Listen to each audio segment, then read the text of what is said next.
Das ist for v'higada to levincha.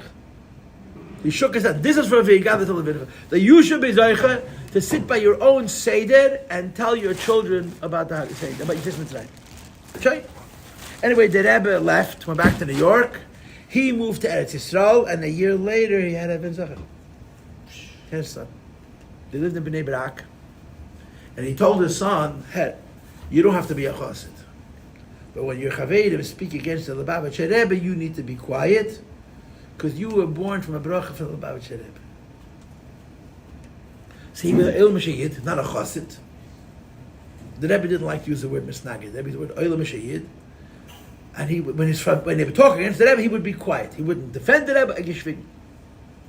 In Tafshin Nun, 40 years later, for the first time in his life, he came to America. He was already a Zayda. He was an old man, older than you, the middle years. And he came to America for a chasna, was staying in Lakewood. So he says to the people that he was by, I need to go to Brooklyn. So they say to him, what did you lose in Brooklyn? I got to go see the Lubavitcher Rebbe. He knew the Rebbe was giving dollars. He wanted to see the Rebbe. And they told him, what do you have to do with Lubavitcher Rebbe? He says, I have to go see him. So I don't know how he got there. He came to Brooklyn with his son, who was already a younger man. His son was not a baby. He says, 40-something years after he was born. So he's online with his son. And obviously they don't look like Lubavitcher Chassidim. They're from El Chayyid, but not Chassidim. He doesn't say a word to the Rebbe. Kavort. He goes up to the Rebbe, if Rebbe dollars, it was so fast. When you watch the videos, you're seeing the Ktoyim. But the average person's time with the Rebbe by dollars was 4 seconds. Bracha v'atzlacha. Bracha was so fast. And the Rebbe would look into your eyes and look through you. When you went by the Rebbe, side by dollars, side by Kesha Bracha, side by Lekach, by Panim, you wanted the Rebbe's eyes to touch yours, because in that moment it was a gvald. If you missed it, and you have to be careful, you're holding your cup for Kesha Baruch, yeah. So you want the Rebbe should aim into the little kelishik and you shouldn't miss. If you look down, when the Rebbe looked into your eyes, you missed the whole yechidus. You put your cup out, but you didn't look at the cup. You had to look at the Rebbe. Your instinct was to look at the cup to help the Rebbe make sure it doesn't miss. The Rebbe was pouring not into such glasses, into kelishiks. The Rebbe was 85 years old. He's pouring 1,000 times a little kelishik, and he never missed. It's not shaykh. B'derech hatev, it's not shaykh, even for a young man. But you wanted that the Rebbe's eyes should touch your eyes. In that split second, the Rebbe looked at you. So he goes over to the Rebbe. The Rebbe gives him a bracha v'atzlacha. Then it's his son, yeah. Bracha v'atzlacha. Then the Rebbe turns back to the father, gives him a $2, and says to him, the same words that Rebbe told his father a year before he was born. Steht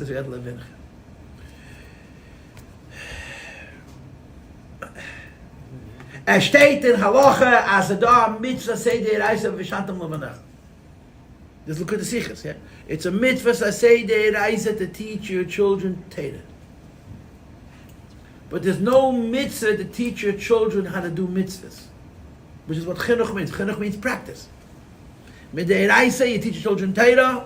The kid turns 13, and he has to figure out how to put on film, and how to make a bracha, and how to eat kosher, because you have no, how to keep Shabbos, because you have no chiyuv min ha-Torah to show him how to do mitzvahs.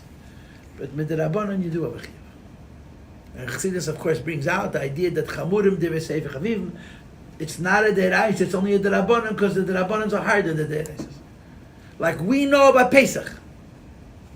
Where do we know this about Pesach? That we ask 4 kashas. 4 kashas. The whole world's first kasha is matzah, because matzah is deraisa. The whole world's second kasha is mother, because mother is derabanan. The whole world's third kasha is matbilin, because matbilin is the minig Yisrael. And we do like our best friend, who's Lubavitcher's best friend. Who's Lubavitcher's best friend? The Rambam. We do matbilin first. The Rambam has the same nusach like we do. The first kasha is matbilin. Why? Because matbilin is minig Yisrael. So I ever spoke about the early years in Linktree Sichos. Why do you put minig Yisrael first? Because minig Yisrael is more important than the deraisa. It's not just a wives' tale. The inyanim that come from Yidden are klayachol, deeper than those inyanim which come from the Eibishter. Min ha-Torah you have no chiyuv. The Eibishter gave a chiyuv that abonon, you have to raise your child. Raising your child, you have to push it, teach your child how to be a Jew. And it's a very tricky business. Why? Because you don't want to make too much pressure.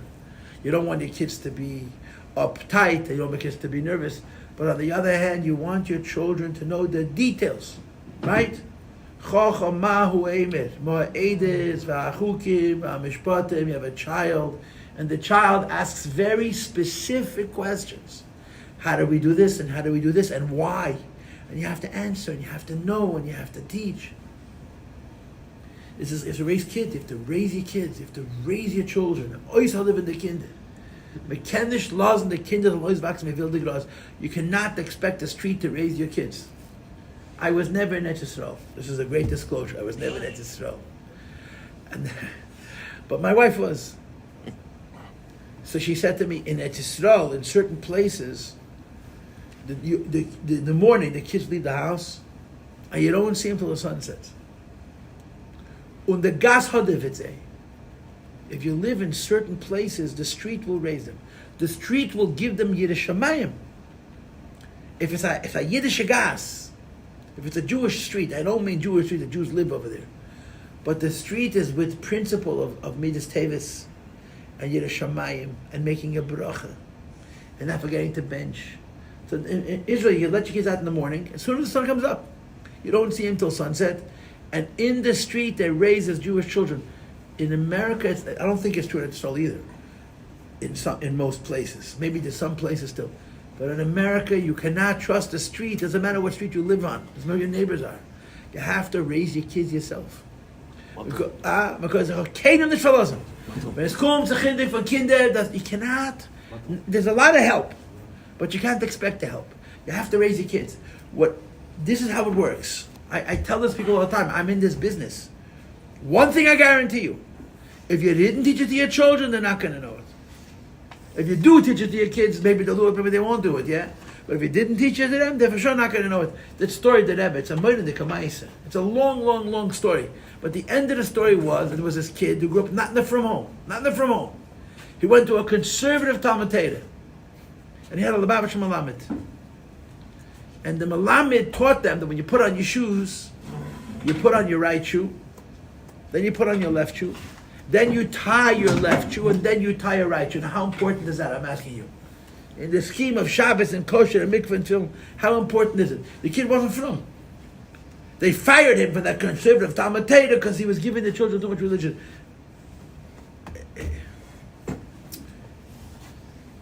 Your Shutef told me that in the Solomon Schechter, all the teachers are Lubavitchers. What's that conservative it does? In other words, in the Freie schools, they're from teachers. Why? Because the Freie teachers don't even know the Apokoshes anymore. It's interesting to me. I don't know exactly how that plays out. But okay. But this kid was going to be Rachmana Litzlan Meimidas. He was holding by becoming a Eastern religion. I don't know, Buddhism or Hinduism. And he got Mamish Batelon in the Me'adas Atome. And he's putting on his shoes, and he puts on his right shoe, and he doesn't tie it, and he puts on his left shoe and he ties it, and then he ties his right shoe, and as he's walking to his baptism, he asks himself, why do I do that? Why do I put on my right shoe, and I don't tie it, then I put on my left shoe, and then I tie my left shoe, and then I put my right shoe, and he remembered his Malamed from all those years before, told him, Azei Fitz Chayid, and then Yeratev with Fashmat Kipshud. He didn't go through with it. Because he remembered his Rebbe, his Malamed in Cheder, told him that's how you tie your shoes. That's an extreme story. But we're not talking about extremes. We're talking about Ma'aseh B'chol Yom. Ma'aseh B'chol Yom. You know, everyone is worried about the kid's self-esteem. Everybody's worried about the kid's self-esteem. And I also worry about the kid's self-esteem. I got kids too.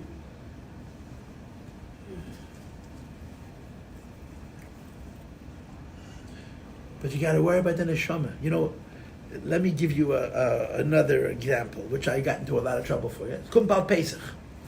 Pesach is coming, yeah? So what's the correct way? You're supposed to be nervous about chametz? You're not supposed to be nervous about chametz. Huh? So your grandmother's a nervous wreck. In my house, Pesach started. Yutrat, Chayim Pesach.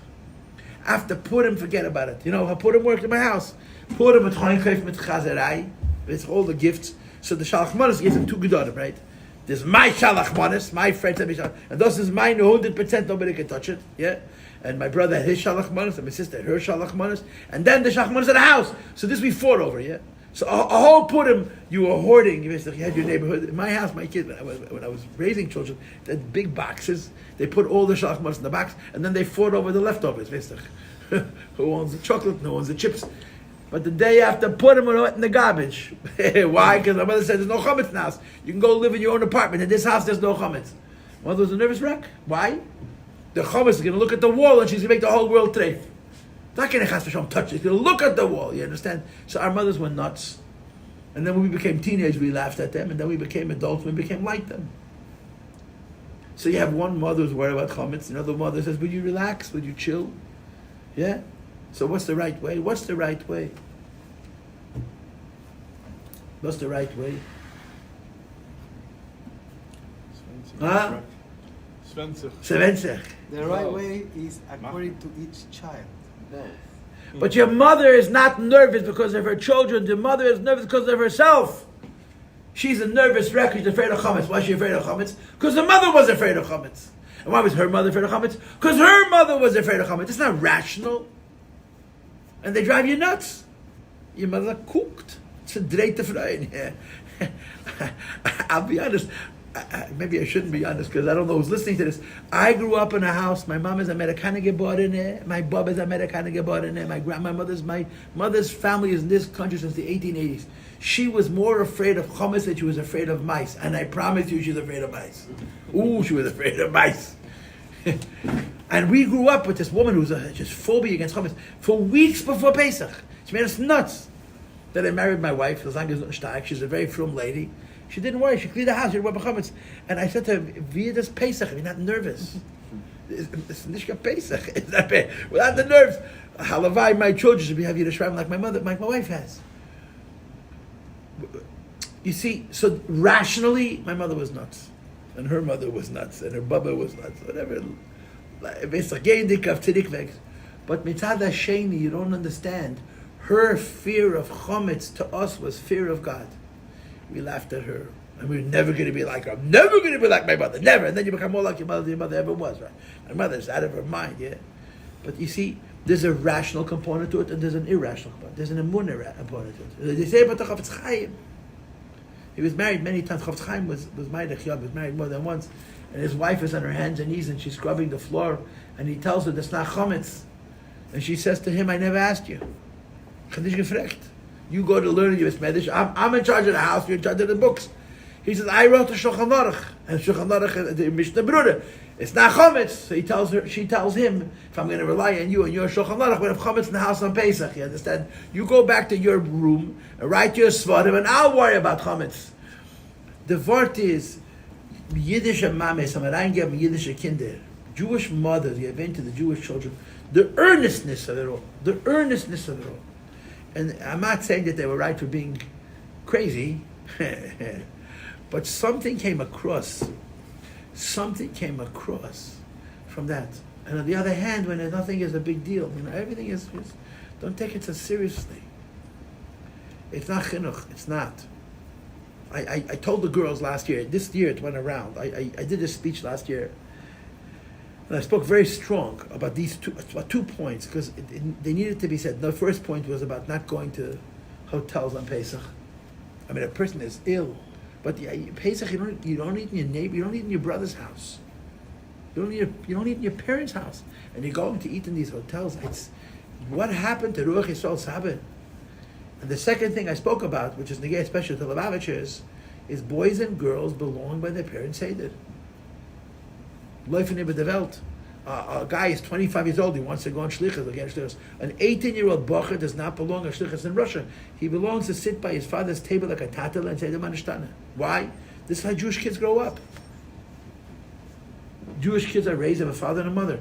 And on the parents is an achrayus. There's an achrayus to instill in our children a sense of the earnestness of Yiddishkeit. So they call us crazy. That's the way the game is played. We call our parents crazy, they call us crazy. And Yiratzu Fanach Hashem Alakeinu V'Elkei Aviseinu, that their children should call them crazy. Why? They're afraid of chametz. What are you afraid of? You clean it up, you sweep it up. What are you afraid of chametz? The mythical chametz, the mashahu, the microscopic chametz that you cannot see without special chemistry. Api seichel, it's not a reason to worry. But api ruach, the spirit of Yiddishkeit, this is how you create Jewish kids. So I was saying before, I told it to the girls, that Rosh Hashanah by Tkiyas, we say Yehidatzim. And the Yehidatzim we say at the end, right after you blow Shofar, that Hashem should help, that all of the voice that came out of the Shofar should go up to the Eibishter and Me'er Racham Rabbim and should bring to us brachas. So we say Min Kashak, Umin Karak, Umin Kashrak. Kuf Shin Reish Kuf. The Heilige Baditsche Vegetation. The Heilige Baditsche Rav said, Mefet Kashrak, Kasherin und Shayerin und Reiben und Kratzen. Kratzen und Shayerin und Reiben und Kasherin. That Rosh Hashanah by Tkiyas we invoke, we want a good year, we invoke being on our hands and knees and scrubbing the schmutz off the floor. And our husband, the Chafetz Chaim, telling us it's not chametz. And the wife says to the Chafetz Chaim, if I'm going to rely on you and your Shulchan Aruch, I'm going to have chametz in the house Pesach.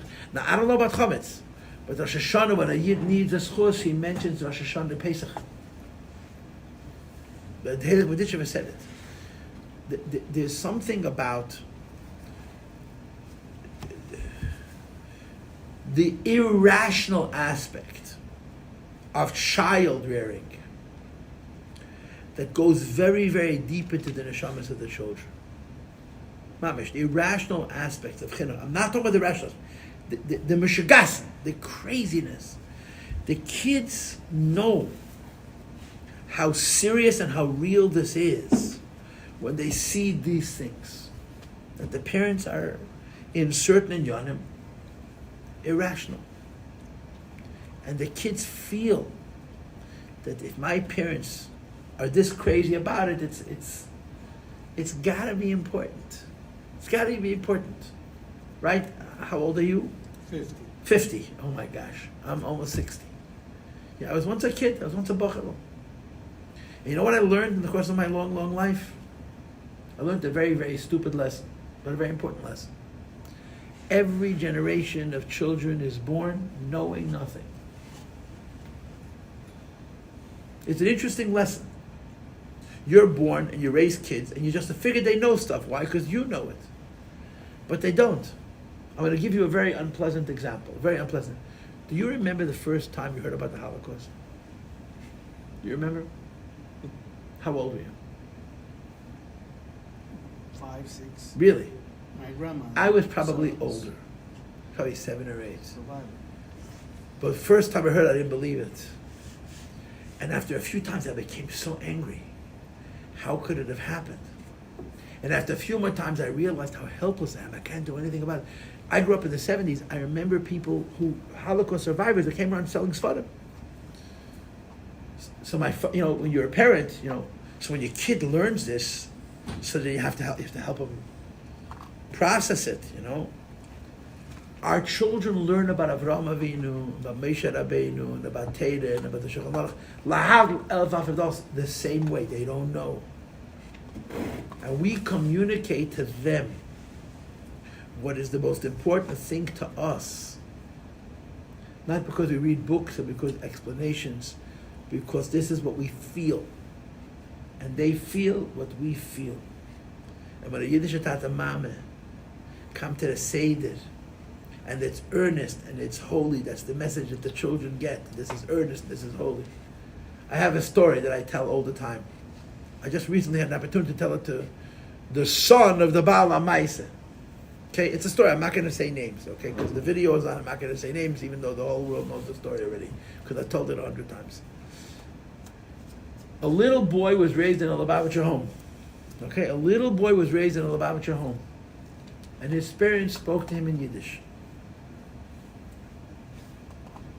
But when those parents talk to each other, finish a sentence. They talk in English. So they had this little boy, a very bright kid. Now he's a Zayda, and they spoke to him in Yiddish. But when the parents talk to each other, and when the kid turned 5 or 6 years old and he stopped speaking Yiddish and he started speaking English, and his mama says to him, "Yechanan, was rest nicht Yiddish?" And the little boy says to his mother, "Mommy, Yiddish is a baby sprach." Yiddish is language for little children. When Tati and Mommy talk in English. Kamash Malon is a baby sprach, you understand? The Haggadah Shal Pesach, the Seder is not a baby event. The 2-year-olds come to the Seder, they're so excited. Huh? The 3-year-olds come to the Seder. What about the 12-year-olds? And the 15-year-olds? And the 17-year-olds? There's a Kamash Malon. There's a challenge here. And on some level it's the job at a school, and on some level it's the job at a home. And the way you teach a kid who's 9 and 12 and 15, that you come to the Seder and you stay awake and you don't say it's too long and I want to sit on the couch and can I rush through the Seder because I want to go to sleep, is by your example. By your example. When you sit by the Seder and your child sees it, you take it serious. It's not it's not for little kids. You see, it's Messiah is not for little kids, and Mun is not for little kids, the food is not for little kids.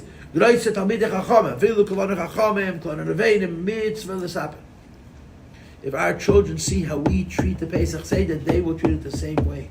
It's not the rational element, it's the Mesiras Nefesh element, it's the true element. And this is an assumption that we have in our generation. Why? Because we all have this thing about we don't want to hurt our kids, we don't want to push our kids, we want to pressure our kids. You're right, all true. But one thing I guarantee you, if you don't teach them, they're not going to know. And you can't just teach them by telling them the rules, you have to teach them by example. Teach them by example. Teach them by example. Teach them by example. Teach them by example.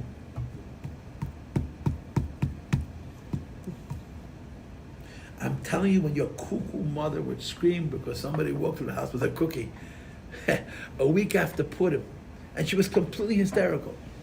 She planted Yerushalayim in her children for day-to-days. She's out of her mind. She is. She's not out of her mind. But what do the children hear? That chametz is bad. It's not a game. Mamish, chametz is bad. A guy once asked me, I'm a little bit of a radical, but a guy once asked me, how can people get nervous when their kids, make a mistake? I said, I want to ask you a question. The details I forgot, but a guy came to me with such a shredder. Said, I want you to go, if your son ran into the street, and you ran after him, and you grabbed him, you pulled him onto the sidewalk, would you be upset? He says, yeah. Would you want him to know that you're upset? He says, of course. Why? I don't want to do it again. He says, well, you know what? A mitzvah is the same thing. The child has to know the earnestness of the mitzvah. They get that not because you told them, they get it because they see you feel. Now, so that's traumatic. It's trauma. It's trauma. It's trauma. You're messing your kid's psyche. Yeah, it is trauma. Yeah, you're right. But this is chinuch. Now, how do you make that work? How do you make there shouldn't be trauma? There shouldn't. I don't know how it works, but one thing I guarantee you: that if you don't do this, if you're too ufgeklärt, you'll see it in your kids, and you're not going to like it. You're going to say, "I raised my kids, and it was very calm." When he ran into the street, you were nervous. Yeah, but when you found in the middle of Pesach a wafer and you said, don't get nervous, you didn't get upset. It happens, Sometimes Shema, Yimtza, Gluska, Yafa, Farhoy, but you put in a Gluska. And you had to burn it Chalamayid, and if it's Yom, you have to cover it with a keli. And you get, oh my gosh. A guy told me, about a couple that I know for many years, he told me that they made Pesach the first time. They're a young couple. They're older than you, Mustama. And it was their first Pesach. They were newly married, and they're both Bali Tshuva, and they worked very hard. When you clean for Pesach, it's not just you have to look for chametz. You have to have a sense of where you're going to find chametz. They cleaned their house, and they made it perfect, and they sat down to the first Seder, and then he noticed that the dish of salt that they used the whole year was sitting on the shelf of Svarim, mamish with breadcrumbs. And the two of them, both of them, they either they didn't have any children or they had a newborn. Hamon came in and they started to cry. Now they didn't cry, they cried because of the chametz, but they cried, how could this be? You put in all this work and then you have the dish of salt. Now, you have to, it can happen to the best of us. The dish of salt is always there. But you have to remember that this dish of salt now is not allowed to be there. So you have to go out of what you're accustomed to. But that reaction. He told me the story after Pesach. She was at that time still learning in school. They were married. Why are you crying? There's a halacha. It's spilled on the toilet. You burnt challah. You get nervous, vanished. Why are you crying? Why are you crying? Why are you crying? Why are you crying? Why are you crying? Because it hurts. This is what the kids hear. The kids hear that feeling. The kids hear that feeling. And this is what you got to give the children. We're all very worried about their mental health. We got to worry about their religious health. I'm not saying you should make them crazy. Just make them half crazy. They think you're nuts anyway. I mean, which child doesn't think his parents is out of his mind? It's a rite of passage. Teach them the earnestness of a mitzvah. Vifol din negeya. How much matters to you? Okay, but look at Chaim. Chaim take Machon. Chaim v'levrocha. Chaim v'levrocha. There was a mice of Moshe David Pendler. So Moshe Feinstein's son-in-law. Yeah. He went left for a noch, yeah? long. No. He was just like recent 2 years ago or something. He was Melech Yaman. He was, yeah. He had a long yichus with the Rebbe. A whole night. The whole night. So in this is an Indian here. He says, why is it that Lubavitch or Balei Tshuva, they take everything on, all the minhagim and everything. There should be a Seder at the Dvarim. The Reises, the Rabbanons, and then the Hasidic minhagim. And the Rebbe said, okay, but it doesn't work that way. Meaning, And he said, yeah. and the Rebbe was right. Yeah. He tells the story. Did he say that? He said, and the Rebbe was right. That's what the interview. Yeah. Moshe David Pendler, Moshe Feinstein's son. The guys are surprised. He said the Rebbe at the Gedung with the Rebbe Mitzvah Mishpacha. The Rebbe spoke to him then. It was before Mitzvah Mishpacha about teaching women who are not from the mikveh. He said they'll never listen. And the Rebbe said they will listen. And he said the Rebbe was right. The Rebbe was right. The Rebbe called him. You know that. The Rebbe called him to Yechidus because the Rebbe wanted to write a kosher biology textbook, and he wouldn't do it. A kosher what? A biology textbook which is consistent with Torah. And the reason he wouldn't do it is because he disagreed with the Rebbe. So he says, when I teach biology in university, I tell my students, if we ever discover that the earth is young, I know how to explain it. Because the Rebbe explained to him how it could be. Isn't it the whole night with him, 7 hours? A ganze Nacht.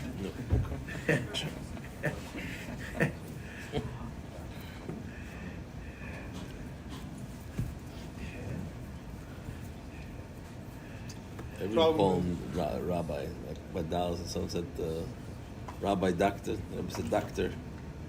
About Tendler? Yeah. He wasn't there, because my said. No. So yeah, someone asked someone. I think it was about IVF or something, and. Because the Rebbe goes to Reisbring and a Das Teire, Das Balabat, and Heper Das Teire. Exactly.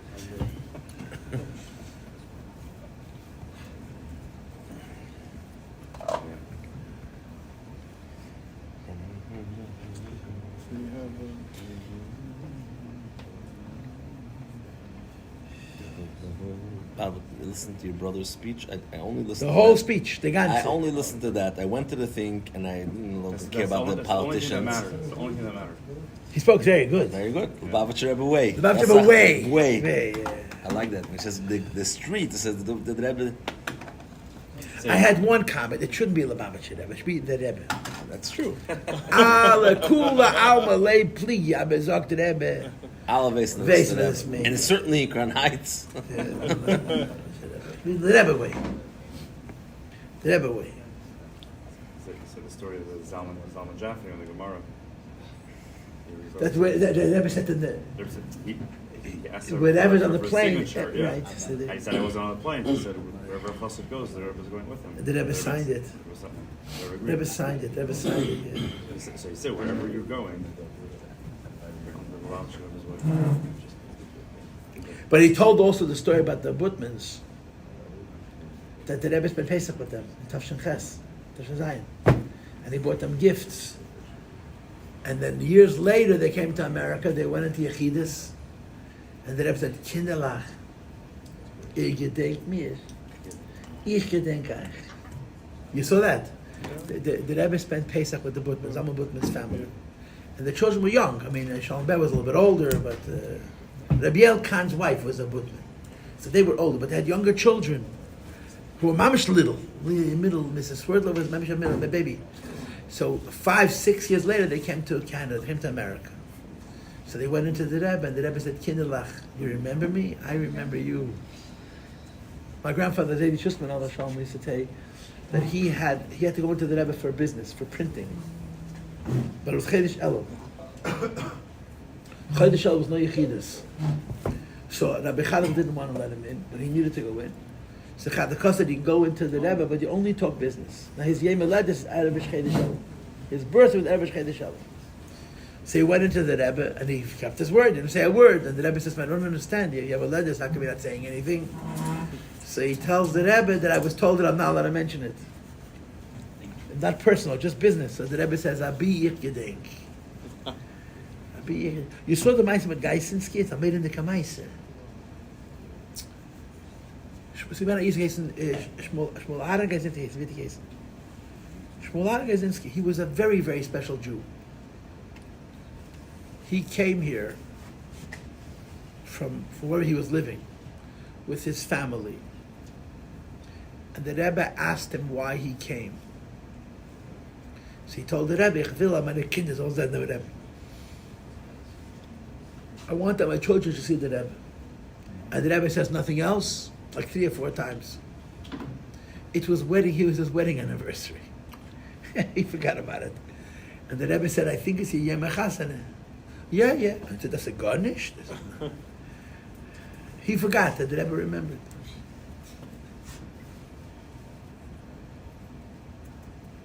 From Worcester. Yeah, it's a video. You can see it. He says, I have to remind you. He goes by dollars, and the Rebbe says to him, Mazel tov for your anniversary. He says, what? He was married like 60 years. Took a few times. The label says, your wedding? Oh, yeah, take it. Yeah. And the Rebbe says, ich darf dir the money.